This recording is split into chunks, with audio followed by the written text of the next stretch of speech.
Welcome to How to Sew with Jenny T, where you're going to learn quick and easy sewing tips, tricks, and techniques to help you learn how to sew and to improve your sewing skills.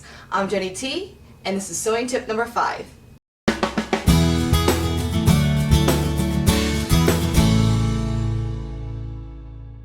In this episode, I'm going to share with you 9 hand stitches that you're likely going to use with just about any of your sewing projects.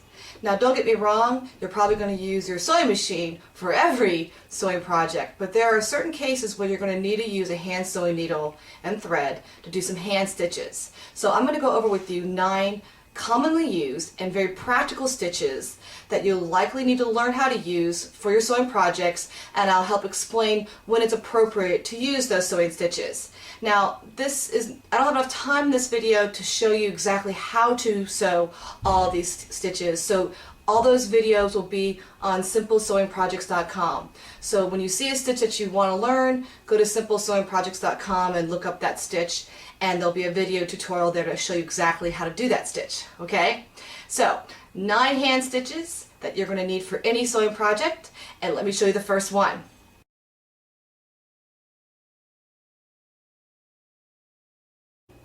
This is a slip stitch, and a slip stitch is also known as an invisible hemming stitch or a blind hem stitch. It's ideal for sewing hems within garments or even on window treatments when you don't want the stitching to show up on the front of your fabric. Now in this example, the thread is in a dark green, so you can see it on the video, but you would normally use a thread that matches your fabric, and so you would just see these little itty-bitty stitches that run along the top edge of your hem, and when you flip it over, all you see is this little itty-bitty ticking. And if it were the same matching thread as of your face fabric, you wouldn't even see this. That's why it's called an invisible hemming stitch. And this is a slip stitch.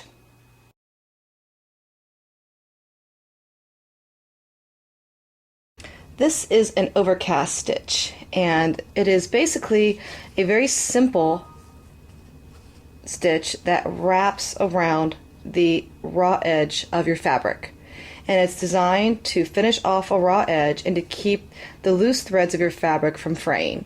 It's ideal for finishing off a raw edge of a seam allowance, something like that, and this is called an overcast stitch.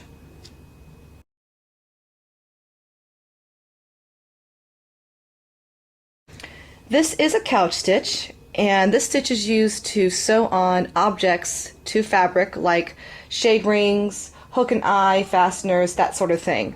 You simply double thread your needle, and then you're going to sew the object to the fabric in one spot by simply wrapping the thread around the end of the object and doing small tacking. So you see just a little bit of thread on the face fabric, and the thread looks like it's being wound around the object here. It's a very simple stitch, and that is your couch stitch.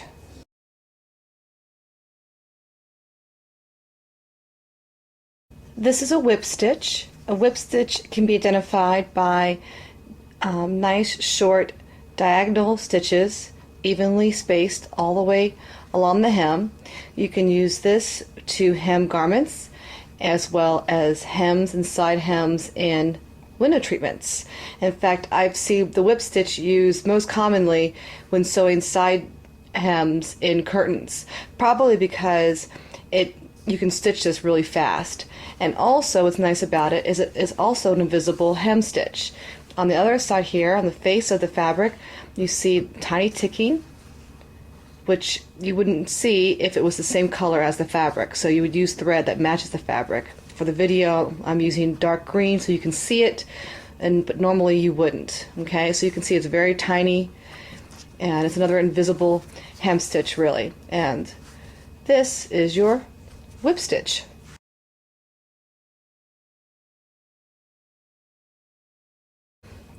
This is a catch stitch. A catch stitch is another type of invisible hem stitch. This is what it looks like along the inside of, say, your garment or window treatment. And then on the face fabric you have these little itty bitty stitching or ticking lines. And if this were the same thread color as your fabric, you wouldn't even see this. Thus it would be invisible. Now the uniqueness about this type of stitch is that you use a catch stitch for a hem that needs some give. So a little bit of elasticity really. And you would use that, say, on the hem of a skirt, a circular skirt, something that needs to have a little bit of give and not so rigid. And for that you would use a catch stitch.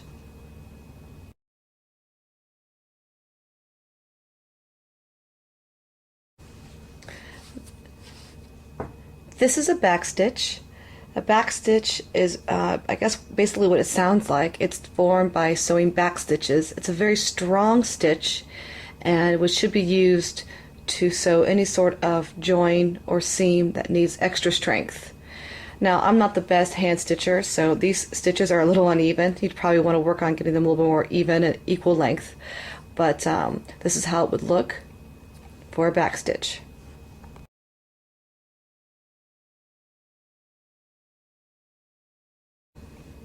This is a blanket stitch. It's only actually a few stitches here, but this is a stitch that you would use to basically be decorative and sew one layer of fabric to another using this decorative stitch. You also may see a stitch just like this when you are making, say, a fleece blanket. You can use this decorative blanket stitch to stitch all the way around the edges of the blanket just to give it a nice finish. It's not designed to necessarily hold in frayed edges, but it is a nice finishing stitch, especially for applique, to sew to sew one layer of fabric to another by sewing around the edges.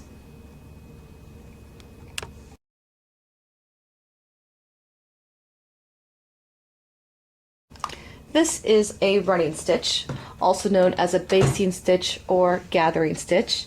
It consists of straight stitches in and out of the fabric all the way down. The longer the stitch is, the more of a basting stitch it is.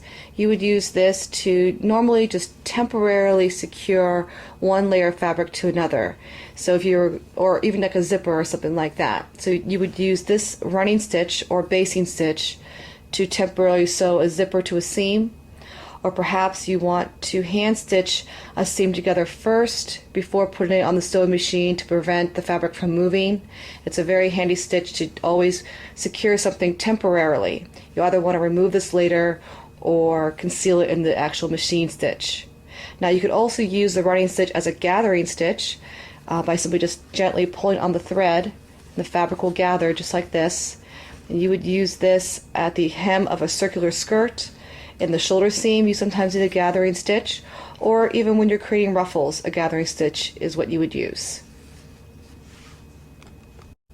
So now you know about 9 practical and frequently used hand stitches that you can use for just about any sewing project. I encourage you to visit simplesewingprojects.com so you can watch those step-by-step video tutorials that will show you exactly how to sew each of those hand stitches. While you wait for the next weekly sewing tip through this video cast, please visit AskJennyTNow.com so you can submit your sewing question about anything about your sewing project or about a technique or something that you've seen in these past videos.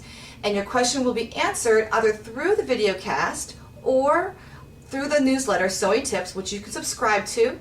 And it's a weekly newsletter that I'll post sewing tips and some free decorating tips and lots of other free information. Okay, so simplesewingprojects.com for your video tutorials. If you have a question, askjennytnow.com. And if you want to review any of the past video episodes for How to Sew with Jenny T, please visit howtosewwithjennyt.com.